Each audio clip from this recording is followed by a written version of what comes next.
Assalamualaikum warahmatullahi wabarakatuh. Halo Sobat Aksi, selamat datang di Aksi on Speech, podcast yang bakal ngebahas hal seru tentang dunia akuntansi, khususnya di Akuntansi Syariah UIN Sunan Gunung Jati Bandung. Sebelumnya nih, saya punya pantun dulu nih. Berlayar jauh ke Pulau Seraya, memetik mangga di tepi kali. Halo, perkenalkan saya Laila Nurlaila sebagai host pada podcast kali ini. Oke nih, Sobat Aksi, pernah gak sih kita berpikir di era globalisasi dan juga teknologi ini bagaimana sebuah bisnis ini bisa terus bersaing dan tentunya bersih dari riba. Nah, apakah mungkin menjalankan bisnis ini secara halal lalu kompetitif di pasar global yang super fleksibel ini? Nah, di episode kali ini kita akan membahas tentang sebuah tema yang sangat penting sekali, yaitu peran akuntansi syariah dalam bisnis modern. Nah, apa sih sebenarnya akuntansi syariah itu, dan apakah akuntansi syariah ini hanyalah sebuah angka atau memang ada nilai-nilai gitu di dalamnya?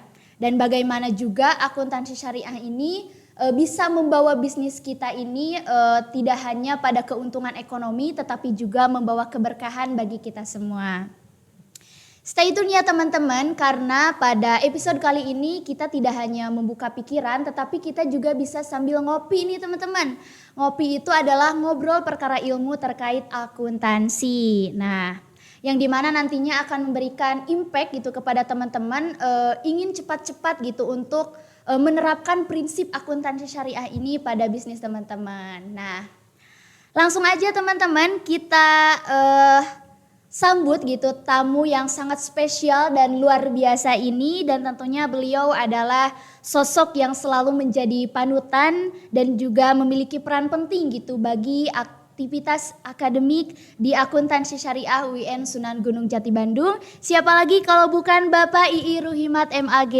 Oke, Assalamualaikum warahmatullahi wabarakatuh. Bapak, gimana kabarnya, sehat? Waalaikumsalam warahmatullahi wabarakatuh. Alhamdulillah lumayan sehat. 2 minggu kemarin saya kurang sehat. Ya. Mudah-mudahan selalu sehat terus ya Pak ya. Amin ya rabbal alamin. Gimana Pak tadi perjalanan menuju ke sini gitu, lancar? Alhamdulillah, saya tadi turun dari Mekarjati ke sini. Ya. Lumayan macet-macetan, saya mengganggu orang karena saya membawa mobil nyebrang gitu. Oh iya, Masya Allah ya Pak. Tapi sehat kan Pak? Alhamdulillah, ya, saya sehat insya Allah. Baik Pak. Di tengah kesibukan beliau gitu, beliau menyempatkan hadir gitu pada acara podcast kali ini gitu ya. Sebelum masuk ke topik utama gitu, kita ngobrol-ngobrol santai dulu, gimana Pak? Boleh? Oke, silakan. Oke, di sini saya akan membacakan gitu sedikit biografi dari Bapak. Nama Bapak II Ruhimat MAG, lalu ada pengalaman aktivitas dan organisasi. Yang pertama IPPNU Ranting Cimerah Singaparna pada tahun 1994 sampai 1998. Dan ada LKHM Tasikmalaya pada tahun 2004 sampai 2006. Lalu Dewan Santri Pondok Pesantren Sukahideng pada tahun 2007 sampai tahun 2012. Lalu ada pengajar Pondok Pesantren Sukahideng pada tahun 2002 sampai 2012. Lalu ada Lakpesdam Jawa Barat pada tahun 2017 sampai 2019. Lalu ada Imam Masjid Pinus pada tahun 2013 sampai 2020. Lalu ada pengisi kajian tafsir Al-Quran Dur Mansur di Masjid Pinus pada tahun 2019 sampai 2021. Lalu ada dosen UIN Sunan Gunung Jati Bandung dari 2019 sampai dengan sekarang. Lalu ada pengisi kajian Ihya Ulumuddin di Lavio Sepatu pada tahun 2024 sampai dengan sekarang. Nah, lalu ada karya tulis yang sangat luar biasa nih. Yang pertama ada Kisah Para Salik, Biografi Ulama Sufi 2004 LKIS Yogyakarta. Dan yang kedua ada Khilafiyah Kafah Ihtilaf Furu'iyah pada tahun 2017 Pelangi Yogyakarta dan Masjid Agung Makobrimob. Wah, sangat luar biasa sekali ya teman-teman. Di sini banyak itu karya tulis yang memang menarik gitu. Nah sebelumnya Pak, sebelum kita membahas lebih lanjut, saya tertarik sekali nih dengan karya tulis Bapak. Yang pertama kisah para salik biografi ulama sufi gitu. Bisa diceritakan gitu Pak, bagaimana itu terkait apa gitu? Oke. Awalnya ketika itu saya melihat teman-teman seangkatan saya mau pada nyusun skripsi. Ya. Sementara saya ketika itu belum kuliah. Saya ingin mencoba kompetisi dengan mereka. Kalau mereka menyusun skripsi dan terbit sebagai skripsi, maka saya mencoba menyusun sebuah buku dan alhamdulillah terbit sebagai buku. Waktu itu teman-teman kalau gak salah yang nulis buku baru saya dan Jihad Akbar gitu, dari UIN Jakarta. Oh iya. Gitu ya. Di dalamnya itu terkait apa Di gitu Pak? dalam itu tentang biografi para salik. Salik itu kan orang-orang yang menempuh jalan menuju Allah. Oh iya. Nah, itu namanya suluk. Suluk. Orangnya disebut salik. Siap. Itu mulai dari seperti Syekh Junaid, kemudian Bisrul Hafi dan sebagainya sampai yang populer di kita seperti Imam Ghazali dan sebagainya. Juga nasihat-nasihat mereka gitu. Itu diterbitkan oleh Elkis Yogyakarta. Oke. Sangat luar biasa sekali ya Pak. Ya, alhamdulillah. Yang kedua Pak, khilafiyah kafah itu apakah memiliki kesamaan gitu dengan kisah para salik atau seperti apa gitu Pak? Berbeda. Berbeda. Buku itu ditulis asalnya dari moderasi beragama di Makobrimob Kelapa II. Asalnya kami ada acara moderasi beragama, kemudian saya dipinta oleh ketua agung, oleh ketua DKM Masjid Agung Makobrimob untuk menuliskan buku sebagai follow up dari acara tersebut. Ya, alhamdulillah wujud buku tersebut karena untuk menjembatani dua perbedaan pendapat yang sering tajam. Anda bisa lihat di YouTube atau di medsos lainnya, misalkan antara kelompok Salafi umpamanya dengan kelompok NU PUI umpamanya ya. Itu yang maka saya menulis dari dua sisi gitu. Misalkan tentang Maulid, bagaimana dalil dan argumentasi kelompok yang melarang Maulid, kemudian dipaparkan argumentasinya, kemudian dikritik juga oleh saya. Kemudian setelah itu saya melanjutkan dengan menulis bagaimana dalil dan argumentasi kelompok yang menganjurkan dan mengamalkan Maulid, serta argumentasi dan juga ada kritiknya tentunya. Iya. Masjid Agung Makobrimob tuh di daerah mana ya Pak? Di Kelapa II. Di Kelapa II. Pusatnya Brimob. Brimob. Iya. Yang ada pondok pesantren bukan Pak? Kelapa II. Di Kelapa II ada juga pondok pesantren penjara. Oh. Iya, penjara teroris itu kan. Oh iya. Ketika itu saya bicara tentang moderasi beragama, bagaimana supaya kita toleransi. Dan kalau nggak salah didengar oleh para napi di masjid. Di masjid saya membahas itu di depan para jamaah dan juga Polri baik perwira ataupun anggota-anggotanya. Nah, lalu disusun buku ini gitu. Di buku ini ada di sini kalau nggak salah juga di perpustakaan sudah saya kasih. Oh, tapi buku ini diperjualbelikan nggak Pak? Asalnya nggak diperjualbelikan karena itu eksklusif ketika itu. Tapi saya pernah lihat di website ada juga orang yang menjual buku itu dan saya nggak tahu entah dari mana itu buku tersebut tiba-tiba ada yang menjualnya gitu. Yang penting aja beredar dan bermanfaat untuk meminimalisir friksi dan perbedaan gitu agar toleransi di antara kaum muslimin khususnya dalam masalah furu'iyah. Oh iya. Oke. Berarti bisa didapat di mana nih Pak karya tulis Bapak ini? Bisa didapat di saya saja. Di saya masih ada beberapa. Di Bapak saja, ya. Oke nih bagi teman aksi ya yang ingin memperdalam tentang kisah para salik ataupun khilafiyah kafah nih, bisa langsung aja hubungi Bapak ya, untuk bisa membaca karya-karya beliau gitu. Nah, terkait dengan pengalaman aktivitas dan juga organisasi yang telah saya bacakan tadi gitu. ini tuh sangat relevan sekali gitu Pak dengan tema kali ini. Kan tema kali ini itu bersih dari riba, peran akuntansi syariah dalam pasar modern gitu. Nah, dalam akuntansi syariah ini yang saya tahu gitu ya Pak, yaitu menekankan pada prinsip keadilan, betul Pak? Prinsip keadilan, transparansi, dan tentunya bebas dari unsur riba gitunya. Nah, untuk kali ini saya izin bertanya gitu kepada Bapak, apakah menurut Bapak gitu peran akuntansi syariah ini dalam mencegah riba gitu Pak?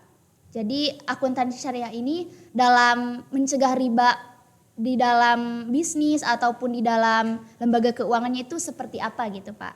Oke, terima kasih.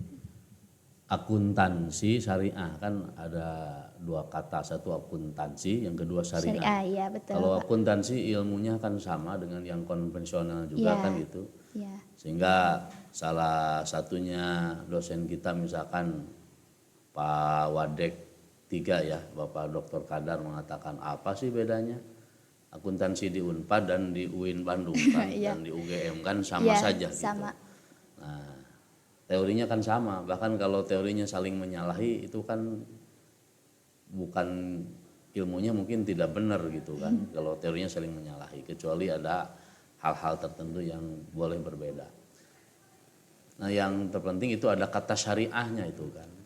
Syariah ini sebagai atribut yang melambangkan keislaman. Dengan kata lain akuntansi syariah itu adalah akuntansi yang islami kan begitu. Yang islami gitu ya. Tetapi menggunakan kata syariah itu kan lebih formal dan lebih menggigit ketimbang kata islami gitu. Sehingga kita harus mempelajari teori-teorinya kan gitu. Apa itu akuntansi syariah?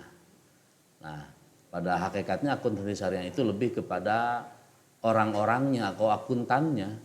Bagaimana sang akuntan ini bersikap islami dan bagaimana dalam bekerjanya, apakah dalam pekerjaan-pekerjaan yang islami ataukah pekerjaannya tidak islami. Yakni tadi misalkan dikhawatirkan masuk pada pekerjaan-pekerjaan yang riba. Ini lulusan Aksar UIN Bandung, lulusan PB Aksar UIN Bandung, namun kemudian kerjanya misalkan di tempat riba.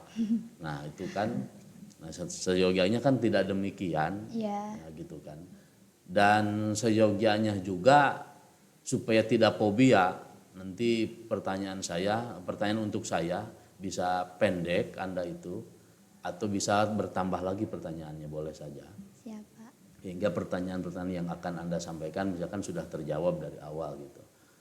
Kita itu memang harus takut dengan riba kan, karena riba yang paling rendah saja kata Nabi itu adalah mislu ayan kihar rojul imro'atahu, seperti dosanya seperti seorang laki-laki menikahi ibunya kan gitu.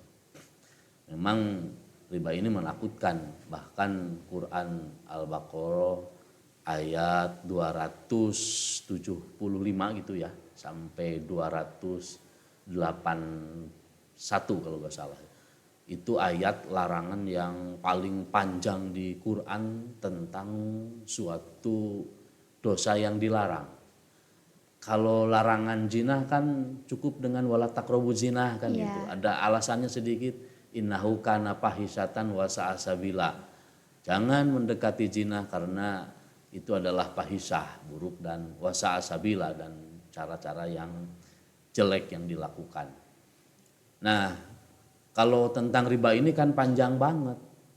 Sampai disebutkan di awal Al-Baqarah itu alladzina ya'kuluna riba la yaqumuna illa kama yaqumul ladzi yatakhabbathu syaitanu minal mas.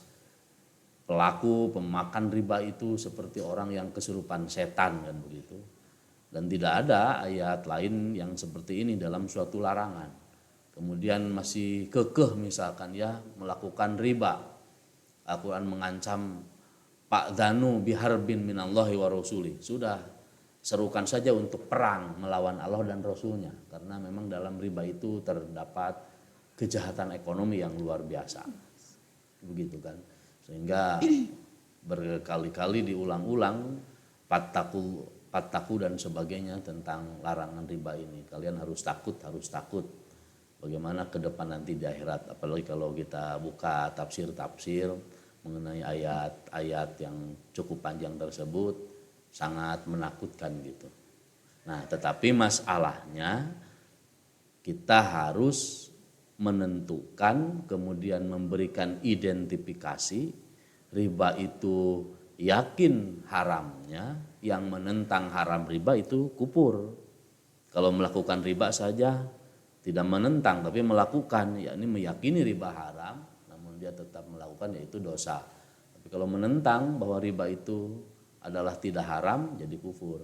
Nah, tetapi masalahnya riba ini harus diidentifikasi dengan jelas.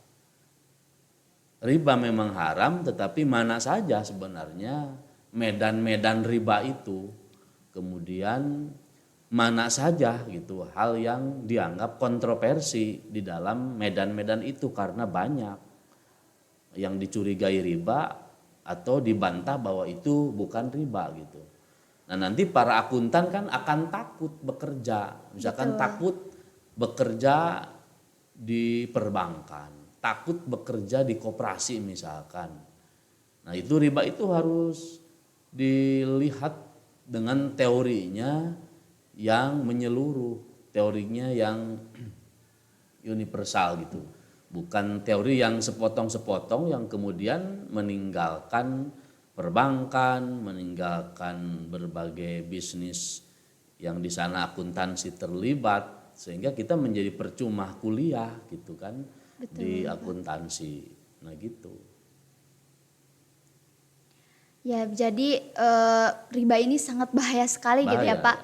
Bahkan Allah Subhanahu wa taala juga dalam kalamnya telah menyebutkan ayatnya panjang sekali gitu ya, bahwa memang benar-benar kita, apalagi kita sebagai seorang akuntansi syariah gitu ya, harus benar-benar tahu teori riba dan juga harus bisa ya Pak menerapkan prinsip-prinsip syariah gitu ya.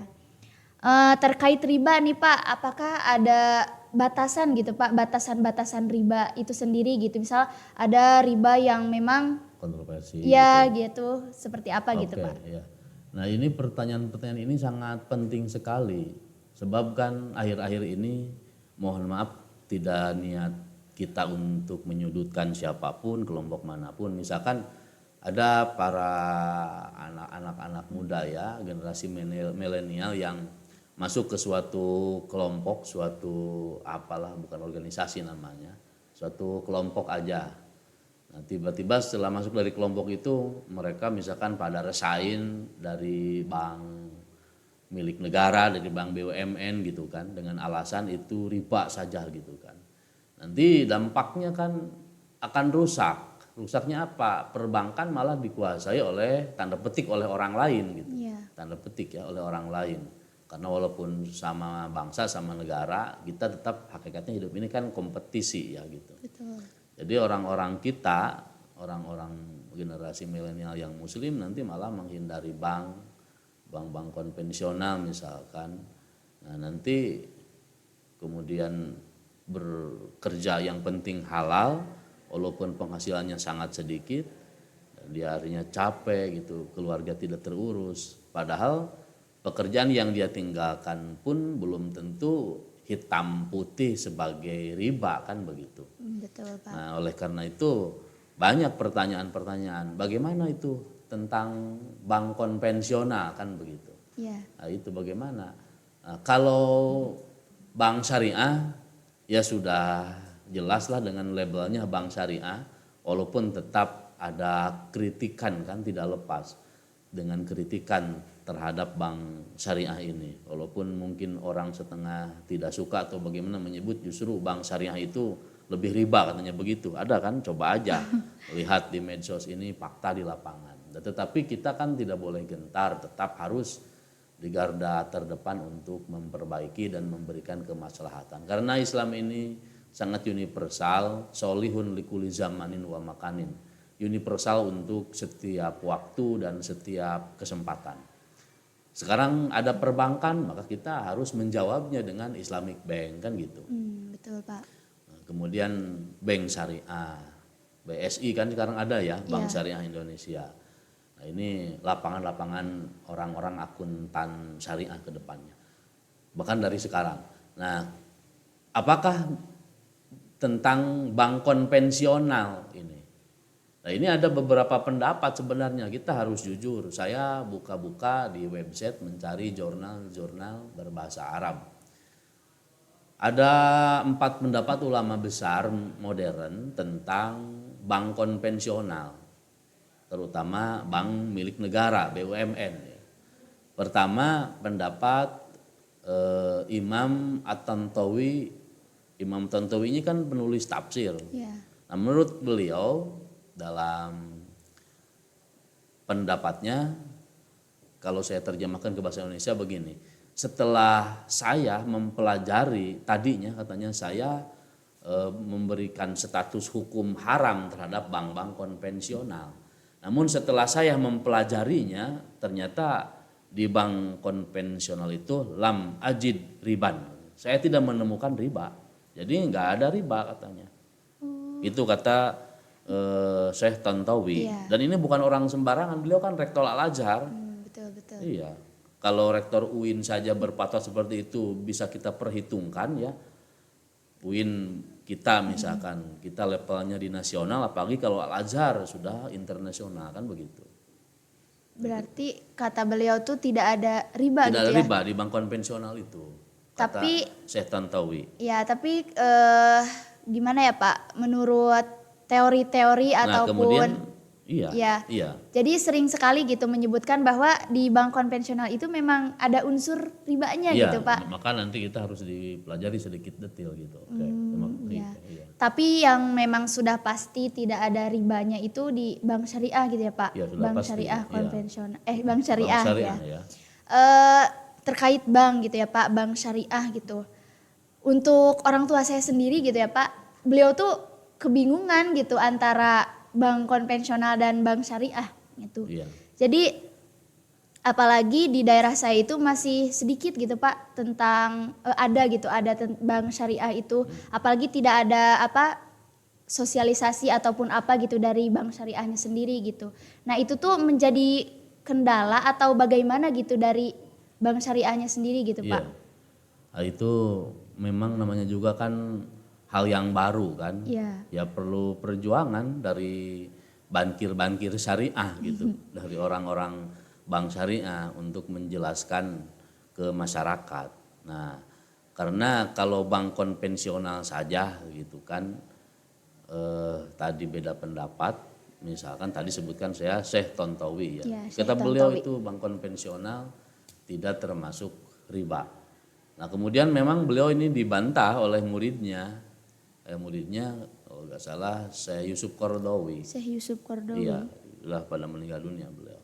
Membantahnya. Kemudian datang lagi dari mantan mufti Mesir, Syekh Ali Gomah atau Syekh Ali Jum'ah.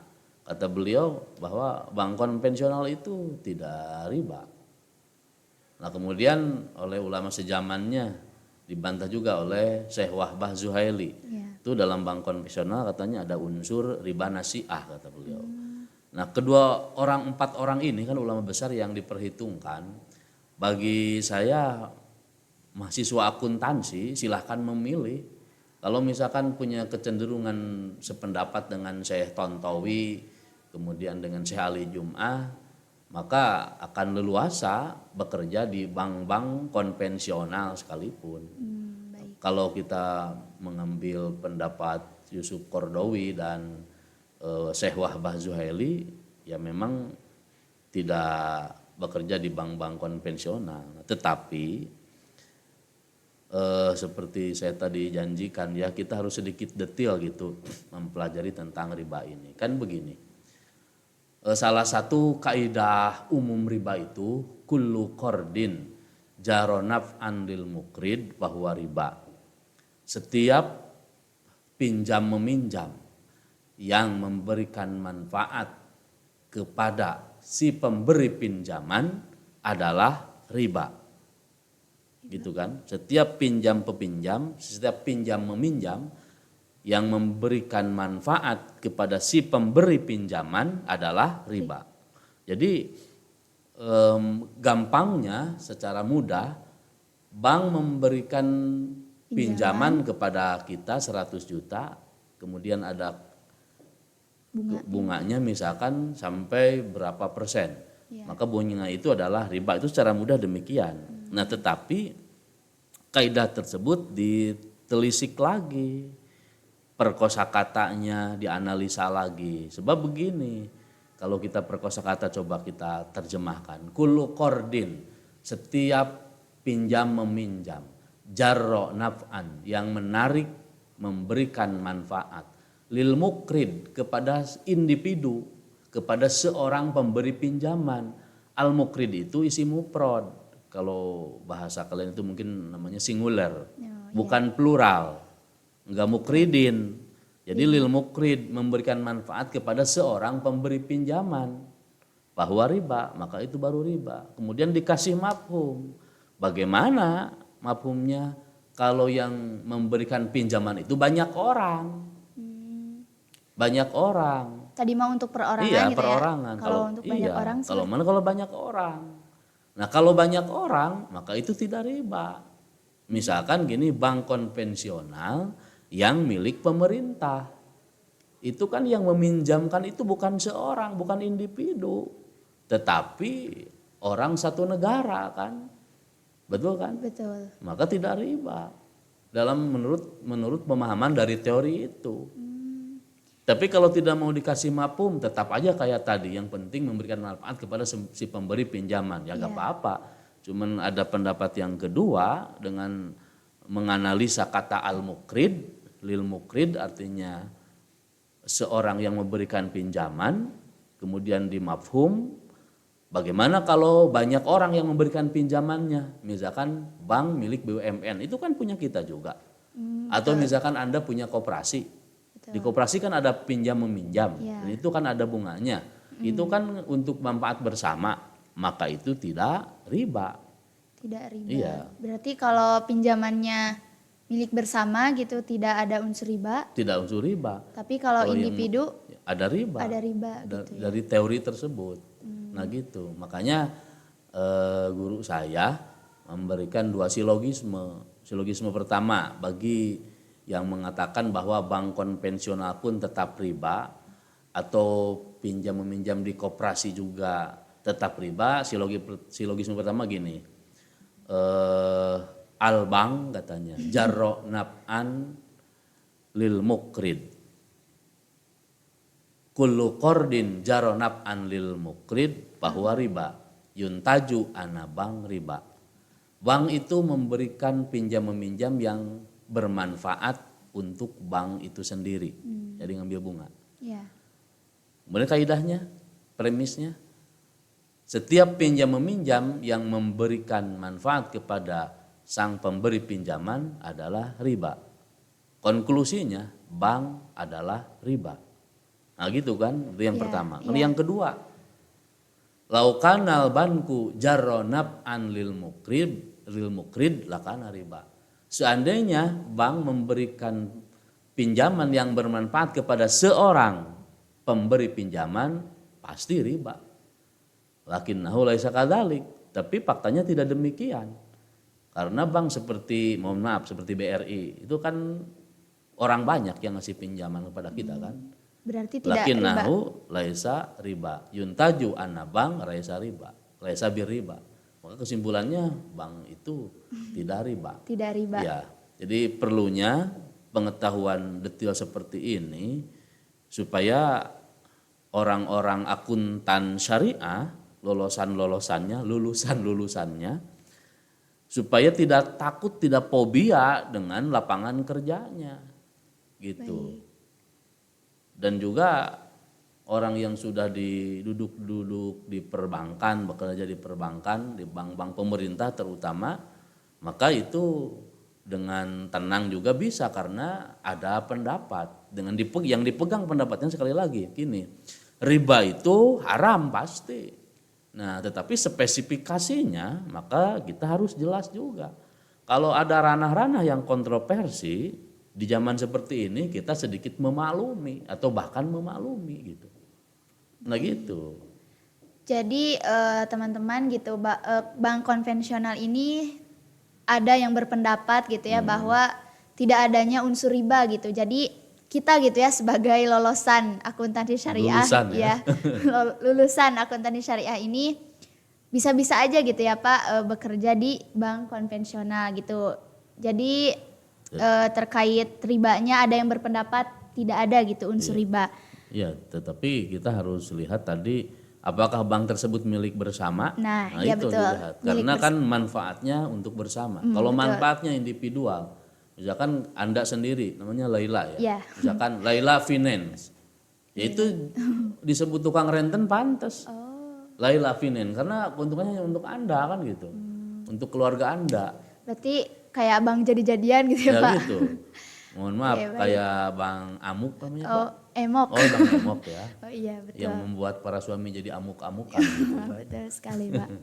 Itu sudah jelas ya Pak, tidak Iya. boleh. Jadi untuk bank jadi-jadian gitu, maksudnya bukan milik negara atau milik bersama itu memang sudah dipastikan ada unsur ribanya gitu ya Pak.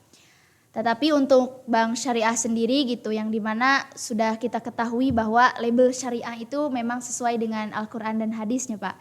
Berarti sudah dijamin gitu bersih dari riba itu sendiri Ya gitu secara Pak. prinsip demikian. Secara prinsip. Tetapi kalau di lapangan ketika ada kritikan kepada bank syariah ini, ya itu harus diperbaiki gitu juga gitu kan. Nah, jangan sampai misalkan labelnya syariah tetapi justru misalkan lebih tidak serak gitu dengan nasabah gitu kan, sehingga nasabah pada mengecam dan sebagainya.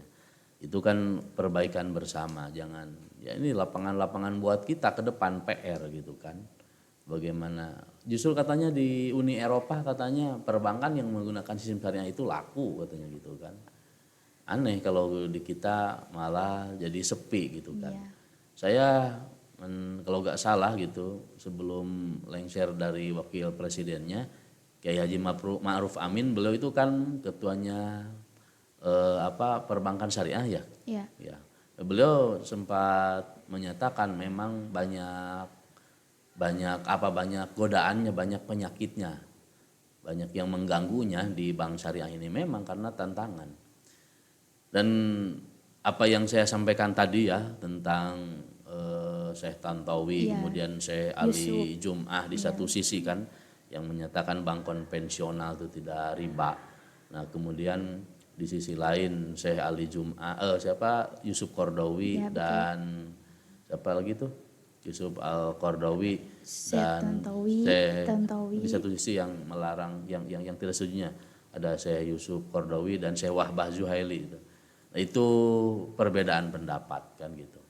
Bahkan kalau lebih ekstrim gitu ya, ini ekstrim memang sangat liberal, hanya sebagai wacana saja. Kita itu kalau teori riba modern harus lihat juga pemikiran Muhammad Syahrur ya. Muhammad Syahrur itu siapa ya Pak? Ya Muhammad Syahrur itu pemikir baru, kalau nggak salah beliau orang Suriah atau orang Mesir gitu ya. Tapi pemikirannya cukup didengar juga minimal sebagai wacana pengetahuan. Nah misalkan beliau itu ada teori yang terkenal dari beliau itu namanya Naziratul Hudud. Itu namanya teori batasan. Ada batasan atas, ada batasan minimal. Ada hadul wasat, batasan di tengah.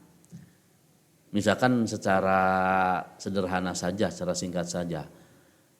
Jadi sesuatu itu di dalam Islam, dalam fikih ya, karena riba kan masalah fikih. Iya, betul, Pak. Ada batasan atas, riba atau zakat, ada batasan minimal. Batasan minimal. Iya, namanya kan hudud itu batasan, nazoriyat itu teori. Jadi naziratul hudud itu teori-teori batasan. Jadi begini, misalkan ada batasan minimal ya, yang harus dibayar oleh kaum muslimin, adalah batasan minimal dalam zakat. Zakat minimal misalkan 2,5%. Ya, 2,5% misalkan. Itu sebenarnya minimal. Kalau mau 3%, bisa gitu. mau 5%, itu bisa. Nah kemudian ada batasan maksimal. Kalau batasan maksimal ini hadul a'la itu dalam riba. Jadi dalam teori Sahrur riba itu baru disebut riba kalau bunganya itu mencapai maksimal 100%. Jadi kalau di bawah 100% itu tidak termasuk riba. Dari mana itu? Itu dari ayat Quran, la ta'kulu riba ad'afan mudha'afah. Jangan memakan riba yang berkali lipat. Berarti kalau kurang 1 kali lipat itu tidak termasuk riba. Kalau lebih dari 1 kali lipat 200% dan sebagainya, katanya seperti ribanya IMF terhadap suatu negara, nah itu baru dilarang. Nah walaupun ayat ini kalau dalam tafsir-tafsir klasik menyebutkan ini adalah riba jahiliyah, karena memang di zaman jahiliyah itu riba seperti itu, yakni sampai ratusan persen di zaman jahiliyah itu. Dan dalam teori madhab Syafi'i kalau sudah fakta seperti ini tidak bisa dikasih mafhum kayak Sahrur tadi. Ya ini enggak ada misalkan maksimalnya 100, minimalnya 100%, maksimalnya 100%, enggak ada begitu. Kata dalam madhab Syafi'i teorinya, karena kalau fakta atau kejadian yang biasa di masyarakat tidak bisa dimafhum gitu. Tapi Sahrur tetap memafhumnya gitu. Oke. Terkait riba tadi gitu yang Bapak sampaikan dan juga akuntansi syariah gitu, apakah gitu dampak nyata gitu atau memang jika kita menerapkan prinsip syariah gitu di dalam bisnis kita, dampak nyatanya atau keuntungan yang didapat oleh kita itu seperti apa gitu Pak? Iya, kata Quran kan yamhaqullahu riba ya, wa yurbis shadaqat. Allah itu menghancurkan praktek riba, yurbis shadaqat, dan akan menyuburkan praktek-praktek yang bisnis yang jujur. Shadaqat itu tanpa riba diantaranya. Ya orang-orang akuntansi syariah harus jadi garda terdepan untuk masalah ini gitu. Walaupun tadi dengan catatan-catatan spesifikasi riba itu seperti apa, identifikasinya seperti apa gitu kan. Jangan asal sesuatu misalkan serba diribakan atau sebaliknya serba tidak diribakan, kan itu tidak benar semua gitu kan. Dampaknya penuh barokah, pasti hidup akan tenang, anak-anak kita, keluarga kita akan sehat walafiat karena tidak memakan riba gitu. Jadi maslahat dunia dan akhirat gitu ya Pak ketika menerapkan prinsip dan syariah. Anak-anak akuntan syariah nanti Anda lulus sebagai akuntan kan. Ya, amin. Jangan takut untuk bekerja di berbagai sektor akuntansi kan gitu. Karena kita telah mempelajarinya di kelas kan tentang riba. Apa itu riba? Jangan semudah itu kita melabel segala sesuatu diriba-ribakan atau segala sesuatu itu dihalal-halalkan begitu. Betul. Jadi kita harus tawasud atau harus di tengah gitu kan. Tetap hati-hati kita juga. Ada yang hanya sekedar jadi wacana kan tentang riba itu, pemikiran. Ada yang juga memang aplikatif dalam kehidupan kita. Kita kan melangkah itu dalam bekerja sebagai seorang akuntan tidak takut gitu kan untuk menghitung apa kan gitu. Kita dapat gaji, dapat honor dari akuntansi itu kan luar biasa gitu. Kalau kita serba ogah, serba gamu ini, serba pulah pilih ataupun juga memilih karena terpaksa ngumpet gitu kan, membohongi diri, itu kan artinya kita tidak mengetahui tentang riba itu seperti apa gitu. Jadi pengetahuan itu memang harus didahulukan supaya kita arif dan bijaksana. Betul. Gitu. Lalu Pak, mungkin terakhir nih dari saya sebagai mahasiswi akuntansi syariah gitu, apa sih yang mahasiswa atau ya sebagai seorang mahasiswa syariah gitu sendiri untuk bisa membantu gitu mengembangkan akuntansi syariah sendiri gitu. Jadi baik itu perbankan syariah ataupun bisnis-bisnis yang memang syariah gitu, bagaimana kita bisa membantu gitu untuk mengembangkannya lebih dikenal lagi, lebih maju lagi gitu Pak, bagaimana? Ya harus belajar dengan serius. Belajar dengan Belajar serius. dengan serius, kemudian juga harus bergerak dengan tidak berhenti. Artinya kita isi kepala dan hatinya dengan ilmu, dengan pencerahan-pencerahan dari dosen kita. Kemudian kita sendiri aktif karena semuanya kan bukan anak SMA lagi, Iya. terus aktif sendiri. Iya, betul. Kemudian menonjol, gak apa-apa kan menonjol asal jangan benjol saja. Gitu. Betul, Gitu. Jangan takut terjun. Nah kemudian kita dengan sendirinya ketika bergerak, melangkah terus konsisten dan kuat gitu, nanti akan membawa harum untuk akuntansi syariah kita ini.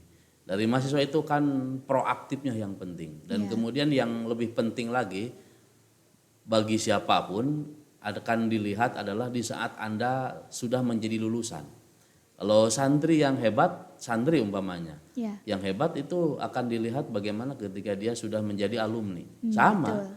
mahasiswi dari jurusan akuntansi syariah yang hebat itu bukan sekedar ketika dapat IP sekian, Ya. tetapi ketika lulus dari sini dapat bekerja di mana, kemudian maksimalnya menciptakan lapangan kerja, bikin atau kantor-kantor akuntan. Jangan takut karena tadi gitu kan, jangan terlalu pulah pilih karena picik kita dalam pengetahuan gitu. Coba aja masuk merangkak, menerobos ke dalam gitu. Karena dunia ini sudah sangat global. Kita tidak akan dilihat tentang atributnya melulu, tetapi kita akan dilihat sebagai dengan skillnya. Nanti belakangan atribut akan menyusul. Oh itu anak akuntansi syariah UIN Bandung kan begitu. Iya. Baik Pak.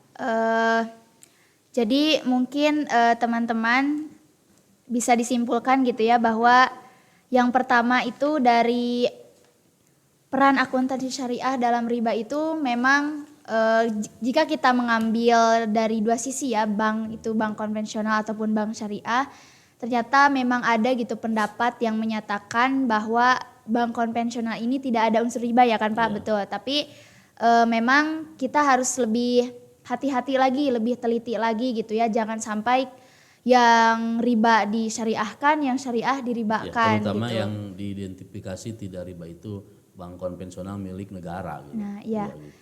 Bank konvensional milik negara, jadi untuk kepentingan bersama ya Pak, itu tidak ada unsur ribanya gitu ya. Dalam satu teori gitu kan. Iya.